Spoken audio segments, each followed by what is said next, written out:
자, 2교시 시작할게요. 자, 앞에 25페이지 문제 풀었던 거 아마 크게 어려운 건 없을 거야. 그지? 다음에 26페이지로 넘어갑니다. 자, 계속 연결되는 내용이야. 26페이지. 얘들아, 26페이지, 그 다음에 오른쪽 27페이지. 아까부터 계속 연결되는 내용이니까 어렵지 않을 거야. 한 번만 또 읽어보자. 읽고 나면 또 설명할게요.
자, 설명할게요. 계속 연결되는 내용이야, 얘들아. 그래서 진화는 오랜 시간 동안 여러 세대를 거치면서 생물이 변화하는 건데, 이 변화라는 게 아까도 얘기했지만 사실은 다양한 애들이 있다가 누가 살아남았어. 근데 얘네들이 뭐 전부 다 뭐 빨갛던 애가 파랗게 변신한다 이런 개념이 아니고, 그냥 그 환경에 적응된 애들이 많이 살아남은 상황을 진화라고 표현을 한 거야. 물론 변형도 일어나지, 시간이 지나면서. 근데 그 변형이라는 거는 약간의 랜덤성이나 그 환경에 이제 적응하도록 하는 건데, 그게 주 원인은 아니다. 예를 들면 사람을 예를 들면 분명히 아주 옛날보다, 하다못해 한 고려시대 때보다, 우리 대한민국을 예를 들면 고려시대 때보다 여러분들이 평균 신장이 커. 또 선생님 세대보다 니네 세대가 평균 신장이 또 조금 크고. 왜? 니네들이 잘 먹고 잘 살았으니까 그렇지. 나는 잘 못 먹고 못 살았단 말이야. 그래서 그런 거야. 겁나 억울하지. 그리고 인물들도 니네들이 더 좋아져. 왜냐하면 사람의 인물이나 이런 것도 신기하게 좋은 쪽으로 우성을 가지고 있나 봐. 그래서 선생님 또래의 평균 외모보다 니네 또래의 평균 외모가 좀 더 괜찮아. 키도 니들이 훨씬 크고 평균 신장도.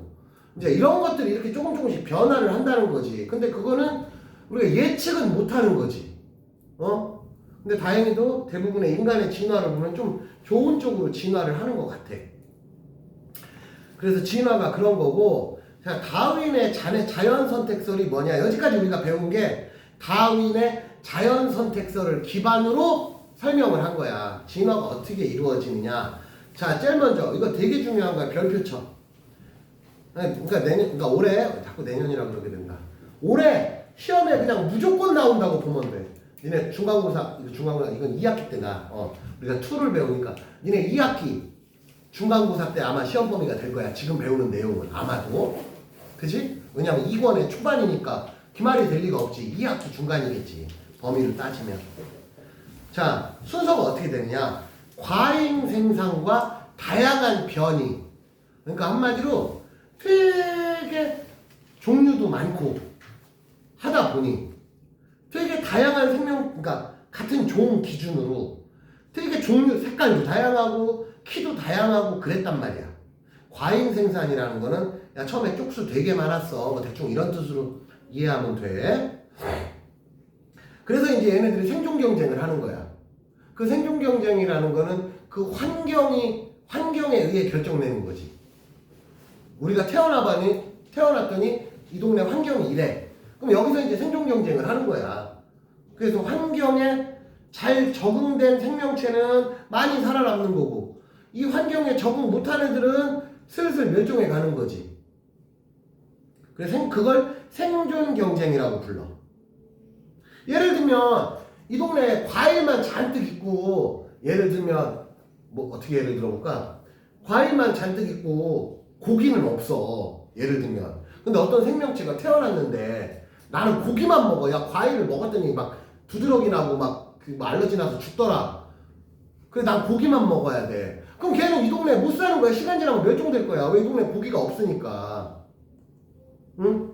예를 들면 그런 얘기 하는 거야. 그래서 생존 경쟁을 했어. 그래서 자연적으로 선택이 된 거야. 어떻게? 환경에 유리한 애가 많이 살아남은 거지.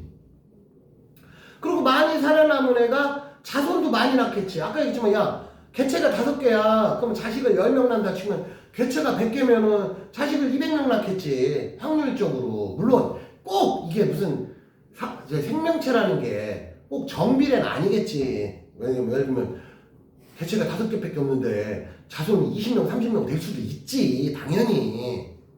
근데 전체적으로 보면 어찌됐건 개체가 많아야 자손도 많이 남길 거 아니야. 확률적으로 그렇잖아. 그러는 과정에서 유전이 전달되고 그에 맞는 애들이 남아서 지금은 이 환경에 적응된 애들만 살아남은 거야. 그걸 이제 보여주는 거지. 대표적으로 그 밑에 기린 나오잖아. 이 얘기가 뭐냐면, 지금 우리가 기린 하면은 키 겁나 크고 목 겁나 길고 모가지 겁나 길고, 그리고 무늬는 대충 저런 어떤 약간 얼룩무늬라고 해야 되냐? 점배기 무늬가 우리가 알고 있는 기린이야. 근데 한 3,000년 전으로 4,000년 전으로 거슬러 올라가다 보면, 심지어 극단적으로 한 10,000년 전으로 거슬러 올라가 보면 기린도, 댕댕이 많은 기린도 있었을지도 모른다는 거야. 작은 기린, 키 큰 기린, 되게 종류가 다양했을 거란 말이야. 그 당시에 모든 기린이 지금의 기린처럼 생기진 않을 것이다. 변이가 되게 많았을 것이다. 그러면 기린들이 살아가면서 초원에서 살아. 바다에 살진 않잖아. 초원에 살면서 풀 뜯어먹고 살았어. 그러면 모가지 기른 기린이나 키 큰 기린이나 키 작은 기린이나 비슷하게 살아왔어. 근데 어느 날 초원에 풀들이 없어져. 그러면 이제 키 큰 기린들은 나뭇잎 먹었어. 이제 나무 열매 먹고 나뭇잎을 먹었어. 근데 키 작은 기린들은 바닥에 풀 뜯어먹고 살다가 바닥에 풀이 어느 날 없어졌어. 그럼 얘들은 나뭇잎 먹어야 되는데, 안 그러면 나무 타고 올라가야 되잖아. 근데 안 되는 거야. 누가 따주는 사람이 없는 거야. 어떻게? 굶어 죽는 거지.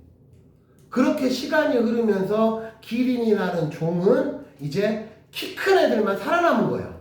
키 큰 애가 자연 선택이 된 거지. 그러니까 키 작은 애가 키가 엄청 커졌어가 아니란 말이야. 이걸 제일 주의해야 돼. 키 컸던 애가 살아남은 거야. 그럼 키 작은 애는 어때? 멸종한 거야. 그렇게 이해를 해야 된다고. 다윈의 자연 선택설의 개념이. 그래서 거기 그 그림 봐봐.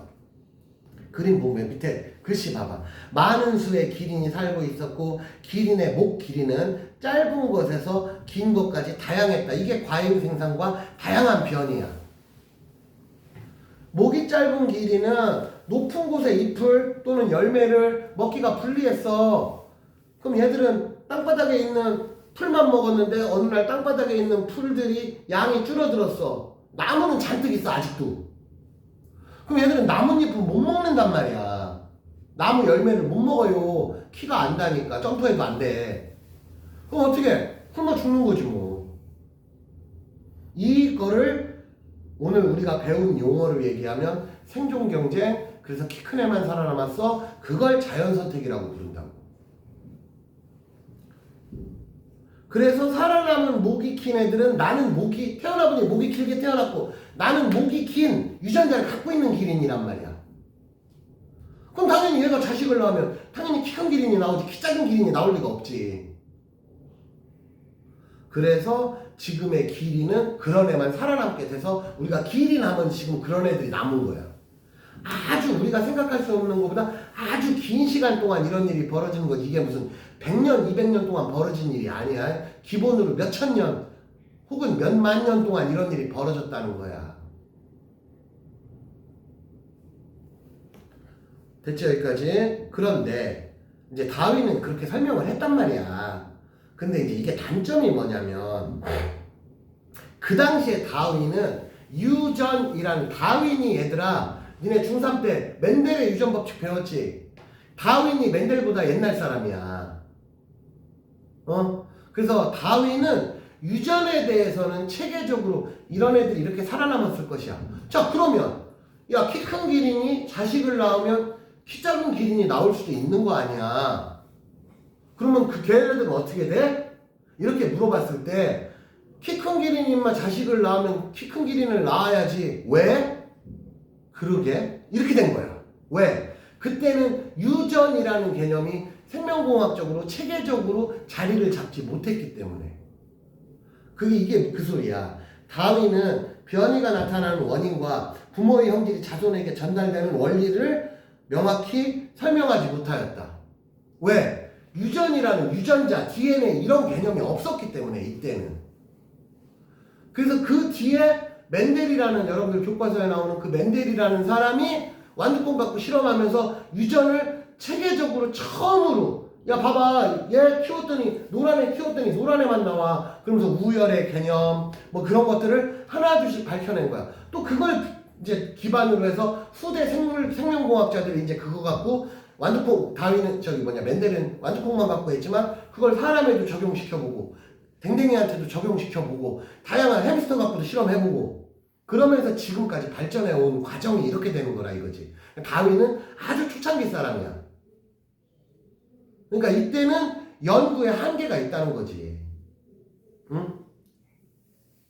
그렇다고 해서 다윈이 바보 같은 사람이 아니고 처음으로 이 진화라는 개념을 체계적으로 정리해서 어떻게 보면 옛날 사람이 지금보다 지식이 부족할 수밖에 없는 거잖아. 왜? 그 당시엔 그게 다였으니까. 그러면서 발전을 해왔다는 거지. 그러니까 이 당시엔 다윈이 제일 똑똑했어. 비유를 하자면. 다윈보다 더 똑똑한 사람이 없었어. 이 분야에 한해서만큼은. 다윈보다 더 똑똑한 사람이 있었다면 다윈보다 더 좋은 의견을 냈겠지 이미. 이 당시엔 다윈이 짱이었단 말이지. 그렇게 여러분들이 과학의 발전을 그렇게 야 다윈 병신이네 개뿔도 모르네 이렇게 설명하면 이렇게 해석하면 안 되는 거야. 이 당시엔 다윈이 제일 똑똑했단 말이야. 다른 사람은 이런 거에 관심도 없었을 시절이란 말이지. 응? 그렇게 이해를 하시면 됩니다. 그래서 이제 핀치 얘기가 나와요. 핀치는 뭐냐면 약간 새인데 나도 실제로 본 적은 없어. 야, 대한민국에 핀치가 있어야 돼. 나도 구경을 해봤을 거 아니야. 나도 갈라파고스 군도 한 번도 못 가봤어 인생에서. 그러니 뭐 나라고 핀치를 라이브로 본 적이 있겠냐? 선생님도 책에서만 봤지. 끽해봐야 선생님도 니네 가르쳐야 되니까 유튜브에서나 찾아보고. 나도 그랬지 뭐. 나도 라이브로 본 적 없어 얘들아. 다만 니네보다는 내가 좀 더 많은 자료를 찾아봤을 뿐이지. 그래서 갈라파고스 군도가 있어. 군도가 뭐냐면 제도, 군도 이게 뭐냐면 섬이 되게 많은 거야. 우리로 따지면 울릉도, 독도 막 이런 섬들이 막 몇 수십 개, 수백 개가 우하고 몰려 있는 거야. 이거를 제도라고 불러. 섬 막 이런 동네.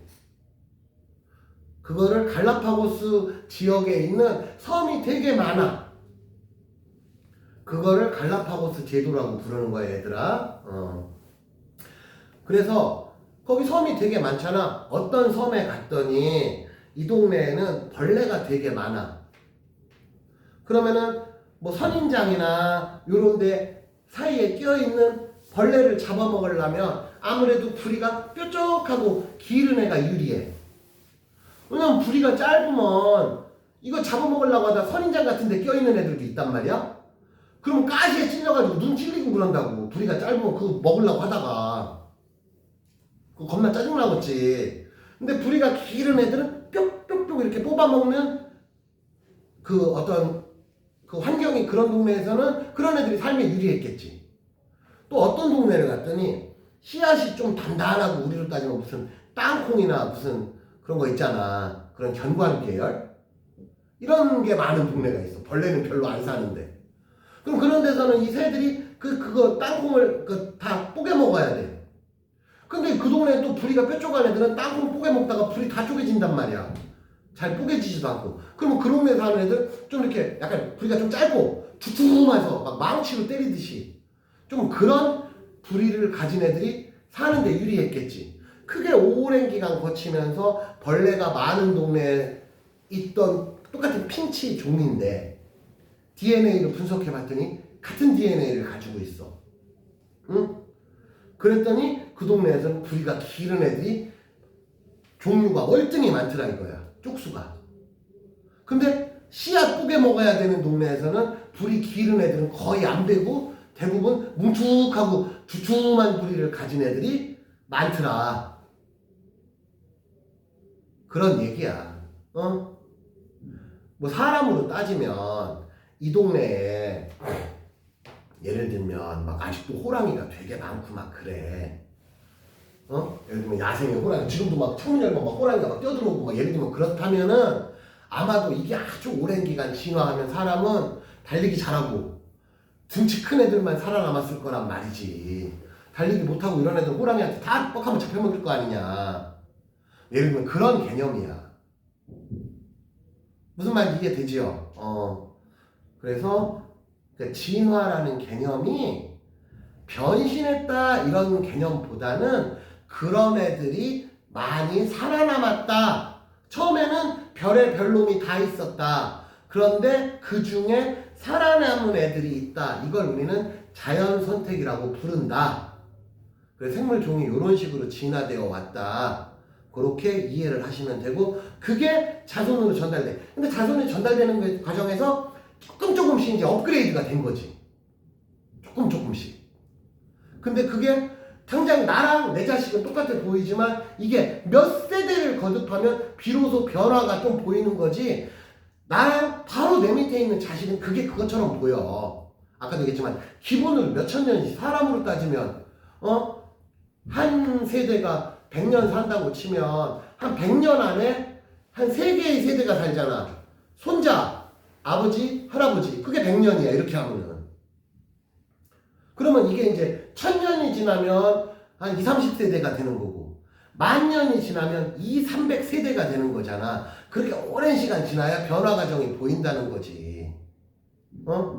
당장 나랑 니들하고 보면 나 어렸을 때나 니네 어렸을 때랑 보면 그게 그거야. 다만 선생님 어렸을 때는 이제 얼굴이 보면 좀 더 더러웠겠지. 왜냐면 나 어렸을 때 대충 막 살았으니까.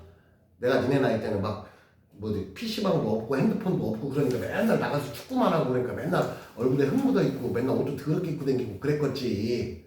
니들은 나보다 깨끗하게 살았겠지. 그 정도 차이는 있지만 생김새는 엇비슷하단 말이야. 근데 고려시대 사람하고 우리랑 비교해보면 또 조금 차이가 난다는 거지. 그런 개념들이야. 자, 27페이지 또 큐 나온다. 바로 풀어봐 또.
들었지? 응? 채점 다 했죠?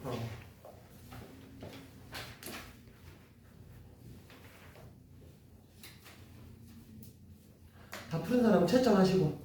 야, 지금 풀었어. 세 문제밖에 안 되지만 저 새끼 문제까지 포함해서 이거 조금 헷갈린다, 이해 안 된다 하는 거 질문. 1번에 4번 볼게. 자, 1번. 1번에 4번은 진화는 우수한 형질을 가진 개체가 자연선택 된 데가 아니고, 우수하다는 개념이 되게 추상적인 개념이잖아. 예를 들면 이 동네 아까 얘기했지만 아까 갈라파고스 군도의 핀치를 예를 들어볼게. 그러면 이 부리가 길은 애가 우수한 거야? 부리가 짧고 뭉툭한 게 우수한 거야? 없지. 그런 개념이 없는 거야. 그럼 이 동네가 벌레가 많은 동네였어. 그럼 누가 많이 살아남아?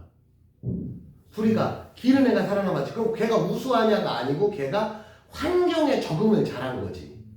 그럼 진화라는 개념은 우수한 애가 많이 살아남은 게 아니고 생존에 유리한 애가, 이 환경에 적응 잘한 애가 살아남는 거지. 그렇잖아. 우수하다는 표현은 되게 애매한 표현이잖아. 그치?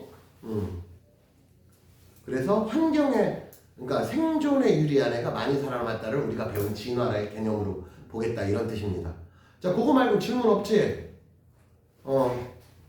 자, 얘들아, 다음 주에 시험 볼 거야. 야, 재현이 특히 동영상 보니까 다음 주에 시험 볼 거야.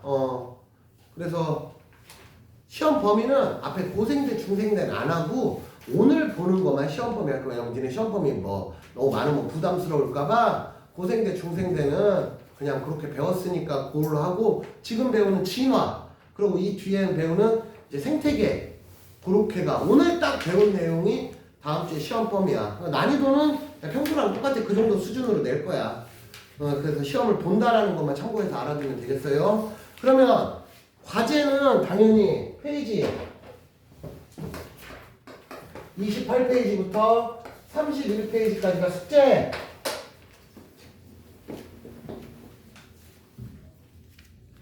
그럼 다음 주에 오면 요거 풀어주고 시험 보겠다 이거예요. 시험은 한 10문제 정도 볼 거야. 이렇게 해서 진화에 대해서 알아봤습니다. 그 다음에 뒤에 이제 32페이지, 여기 더 쉬워. 니네 통합과학 2를 배우면서 전체 챕터가 있잖아. 이 챕터가 제일 쉬워. 그냥 거의 날로 먹는 챕터야. 그러니까 솔직히 얘도 어렵게 내면 어려운데, 여러분들이 올해 고등학교 들어가서 이제 시험을 본다 치면 요번 챕터가 상대적으로 제일 쉬워. 뭐가 쉽냐면 외울 게 별로 없어. 니네 입장에서는 어렵다 쉽다도 중요하지만 일단 외울 게 많으면 어려운 챕터예요. 그러니까 상대적으로 앞에 고생대, 중생대 거기는 은근히 외워야 될 게 많아. 언제, 예를 들면 얘가 고생대 생명체인지 얘가 중생대 생명체인지 그런 걸 많이 알아야 돼. 그리고 다음 주에 배울 이제 산염기, 산화, 환원 뭐 이런 거 나오거든? 그게 조금 어려워. 거기가 어려워. 이번 챕터는 상대적으로 되게 쉬운 챕터야. 왜 쉽냐? 니네가 책을 읽어보면 니네 머릿속에 들어있는 아주 상식적인 수준으로 자리 잡고 있는 내용들, 정확히는 얘가 언제 나오냐면 니네 중학교 1학년 때 한번 나와. 생태계 환경 해가지고 무슨 그런 내용들이 한번 나온단 말이야. 그래서 여러분들 교재 페이지 32, 33, 뒤에 34까지 3페이지거든? 스트레이트로 한번 읽어보자. 여기 내용이 안 어려워. 여러분들이 쭉 한번 읽어보면 아, 이렇구나, 이렇게 되는구나, 그 정도야. 또 한 번만 읽어보자.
자, 읽어봤지만 보다시피 실제로 그렇게 어렵지가 않아요. 내용이.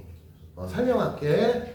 자, 일단 생물 다양성이라는 거 요거는 좀 암기를 해야 돼. 첫 번째, 유전적 다양성. 이 유전적 다양성은 뭐냐면 같은 종 안에서 요거 꼭 알아요. 그러니까 다른 종은 유전적 다양성이 아니야. 아까도 얘기했지만 사람을 예를 들면 사람에 대해서 유전적 다양성이 뭐냐? 그럼 잘생긴 사람, 못생긴 사람, 곱슬머리, 생머리, 키 큰 사람, 키 작은 사람 이런 게 유전적 다양성이야. 피부가 하얀 사람, 까만 사람 뭐 이런 식으로. 응? 예를 들면 댕댕이로 따지면 등치 큰 댕댕이도 있고 작은 댕댕이도 있고 뭐 색깔, 뭐 줄무늬, 뭐 하얀 애, 까만 애 되게 많잖아. 그런 게 유전적 다양성이야. 같은 종 안에서. 그러니까 예를 들면 댕댕이의 얼룩무늬와 사람의 곱슬머리는 유전적 다양성이 아니야. 종이 다르기 때문에.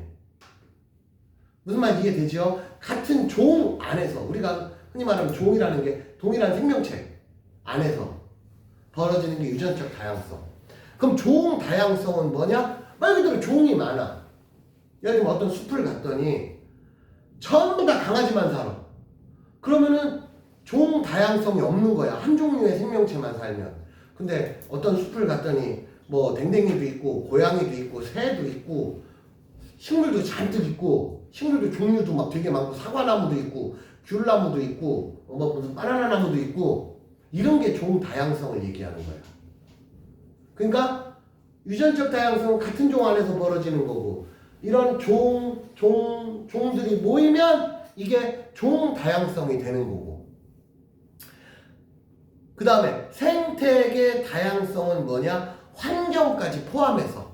그럼 생태계 다양성은 대표적으로 뭐냐면은 산 환경의 다양함. 예를 들면 바다, 강, 숲, 사막, 평지, 초원 뭐 이런 식으로 이게 되게 종류가 많아. 그런 거를 생태계 다양성이라고 불러요. 뭐 나머지 읽어보면 아는 거고. 그래서 유전적 다양성이 왜 필요하냐? 유전적 다양성이 단순하잖아. 그럼 멸종하기가 쉬워. 평화로울 땐 아무런 문제가 없어요. 그 대표적으로 그래서 나오는 게 뭐냐면 우리가 흔히 지금 먹고 있는 바나나 종 있잖아. 옛날에는 쬐끄만 바나나도 있었고 바나나도 종이 되게 많았단 말이야. 근데 이렇게 저렇게 종을 개량해보니 현재 지금 우리가 먹고 있는 그 바나나 종이 가장 어떤 상품성이 있더라 이거지. 나머지 요매는 바나나 먹어봐야 맛도 없고 양도 얼마 안 되고 그렇더라 이거야. 그래서 지금의 바나나로 개량을 하는 과정에서 남은 종이 바나나는 얘밖에 안 남았어. 왜? 다른 바나나는 야생에서 크다가 다 멸종을 해버렸단 말이야. 사람이 인위적으로 키워본 적도 없고 키울 이유가 없지. 돈도 안 되는데 뭐하러 키워. 그래서 지금 남은 이 바나나 종이 이게 이제 뭐냐 이름이 뭐냐 지금. 그래서 얘가 이름이 캐번디시라고 부르는 캐번디시. 지금 우리가 먹는 바나나 품종이 이름이 캐번디시래. 그래서 이걸 키우는데 얘들이 문제가 뭐냐면 곰팡이 변종에 어떤 특별한 곰팡이에 유독 약하더라 이거야. 저항성이 없더라 이거야. 그래서 그 곰팡이가 번성을 하면 재수 없으면 얘네 멸종할 수도 있다. 이런 상황이 그래서 사람은 어떻게 열심히 그 곰팡이 안 생기게 하려고 약 뿌리고 막 그렇게 하겠지. 근데 이제 생명체가 번성하는 거와 사람이 그걸 막으려는 거와 특히 곰팡이 같은 애들 얼마나 생명력이 또 강하냐. 그러니까 그래서 정말 재수 없으면 지금 우리가 먹고 있는 이 바나나라는 게 언젠가는 멸종할 위기에 있을 수 있다. 그래서 유튜브 같은 데 보면 이제 바나나 멸종 막 이런 거 검색해 쳐보면 이 내용이 나와. 요런 게 대표적으로 종 다양성이 적을 때 벌어질 수 있는 단점이라는 거지. 평화로울 땐 아무런 문제가 없는데 위기가 닥쳤을 때 종 다양성이 적으면 어떤 안 좋은 상황이 닥쳤을 때 다 같이 안 좋아지는 거야. 그러니까 멸종할 수 있다는 거지. 그런 얘기야. 그 다음에 종 다양성은 생명체 말 그대로 생명체의 종류. 이건 쪽수를 얘기하는 게 아니야, 얘들아. 종류를 얘기하는 거야. 그래서 당연히 종 다양성이 높을수록 뭐가 있냐? 어울려 살기보다 사람 기준으로 해볼게. 종 다양성이 많으면 우리 이기적인 생각이지만 인간한테는 뭐가 좋아? 먹을 게 많아. 비유를 하자면 우리가 고기를 솔직히 좋아하잖아, 야채보다는. 그러면 닭고기도 있고 돼지고기도 있고 소고기도 있고 뭣도 있고 생선도 있고. 그러면 우리 입장에서 어느 날 이거 먹었다가 이렇게 되는데, 예를 들면 이 지구상에 돼지만 살아. 그럼 우리가 고기를 먹고 싶으면 돼지만 먹어야 돼. 닭고기도 없고 예를 들면 소고기도 없다고 쳐. 그 아무래도 질리지. 뭐 안 질릴 수도 있겠지만 뭐 그런 걸 예시로 드는 거야. 그 종 다양성이 높으면 대체할 수가 있잖아. 예를 들면 어느 날 막 돼지고기가 겁나 비싸졌어. 갑자기 돼지 개체수가 줄어서. 그러면은 야 당분간에 돼지고기 비싸니까 먹지 말자. 그러면서 이제 닭고기 먹으면 돼, 그때부터. 또는 오히려 소고기가 더 쌀 수도 있어 이러면서 소고기 먹을 수도 있는 거고. 한우가 겁나 비싸대. 그럼 안 먹으면 되지, 너무 비싸면. 대신에 한우를 내가 꼭 안 먹으면 내가 죽고 그러진 않잖아. 한우 대신에 삼겹살 먹으면 되지. 예를 들면 그런 게 종 다양성이 가지는 장점이라는 거지. 상추 없으면 깻잎 먹으면 되고, 예를 들면 그런 개념이야. 그래서 그 밑에 종 다양성을 비교해본 대표적인 그림이 나온 거야. 자, 가와 나 그림 보자. 33페이지에 쪽수를 세보면 가도 개수는 총 20가지고 나도 개수는 총 20가지야. 그러면 어느 쪽에 쪽수가 많니? 그러면 똑같아요. 그지? 근데 가를 보면 A, B, C, D가 있는데, 야, 그거 안 세도 돼. 오른쪽에 표로 나와 있어. 그래서 가는 20개 중에 분포를 봤더니 A라는 종류가 5개, B가 6개, C가 6개, D가 3개로 20개가 만들어졌어. 근데 나를 봤더니 A가 하나, B가 2개, C는 겁나 많아서 16개, D는 또 하나, 이렇게 20개야. 그러면 가의 세계에서는 A가 한두 개 죽어도 남는 애가 있다고. 근데 나의 세계에서는 A가 한 마리밖에 없어가지고 걔 죽으면 A가 멸종이 되는 거야. C 같은 애들은 한 10개씩 죽어도 상관이 없어, 심지어. 근데 나에서 개수를 보면 A 하나 죽으면 멸종, D 하나 죽으면 멸종이라고. 그치? 그래서 얘들아, 똑같은 개수고 종류도 똑같지만 비슷한 개체끼리 분포된 걸 우리는 종 다양성이 크다라고 표현을 하는 거야. 그럼 가나 그림이 주어졌을 때, 야, 어디가 종 다양성이 더 다양한 거야 하면 우리는 나보다는 상대적으로 가가 종 다양성이 더 다양한 거야 라고 대답할 때 시험에 나오면 이런 식으로 나온다고. 그럼 그 의미가 뭐냐면 나는 전체 쪽수는 똑같지만 어느 한쪽에 몰빵돼 있고 어떤 애는 몇 개 되지도 않아. 그럼 나에서는 A나 D 같은 애들은 우리가 보호해줘야 돼. 왜? 안 그러면 멸종해. 그래서 예를 들면 비유를 하자면 지금 지구상에 돼지가 막 100마리밖에 안 남았는데 소는 1억 마리 남았어. 그러면 야, 돼지는 100마리밖에 없으니까 우리 당분간 돼지 개체수 많이 늘어날 때까지는 돼지 먹지 말자. 인간이 뭐 이런 식으로 뭔가 대응을 하겠지. 그런 방식이 대표적으로 우리가 천연기념물로 지정하는 그런 방식이야. 그래서 천연기념물로 지정된 어떤 생명체를 함부로 잡으면 벌금 내. 걸리면 벌금 낸다고. 그런 거 얘기하는 거야. 그 다음에 생태계 다양성이 또 있어야. 생태계 다양성은 어떤 의미를 가지냐? 말 그대로 생태계가 다양해야 뭐 강에 사는 애도 있고 바다에 사는 애도 있고 막 이렇지. 야, 온 동네가 전부 다 사막밖에 없어. 그럼 거기서 살만한 생명체가 뻔하잖아. 그러니까 생태계도 다양해야 이 지구상에 넓게 봤을 때 생명체의 종류도 다양해질 수 있다는 거지. 우리 앞에서 배웠잖아. 판게아 같은 게 대표적으로 생태계 다양성이 줄어든 케이스에 해당된단 말이지. 무슨 말인지 이해되지? 그런 얘기들이야. 그래서 이 생물 다양성은 서로가 유전적 다양성, 생태계 다양성, 종 다양성이 골고루 어우러져야 이 생태계가 골고루 다 같이 번식하고 이 생태계가 적정선을 골고루 유지가 할 수 있는 평화로운 안정적인 생태계가 될 수 있다. 그런 얘기들이야. 다음. 그래서 생물 다양성과 생태계 평형을 보면 내가 지금 다 얘기한 거야. 근데 되게 웃긴 게 뭐냐면 이 모든 기준이 뭔지 알아? 인간 기준이야. 되게 그러니까 이기적인 거지. 한마디로 야 생태계 다양성이 왜 필요해? 종 다양성이 왜 필요해? 우리 인간 살기 편하려고. 겁나 치사한 거지 따지고 보면. 이게 돼지한테 도움되고 소한테 도움되는 게 아닌 거야. 따지고 보면 우리 잘 먹고 잘 살으려고.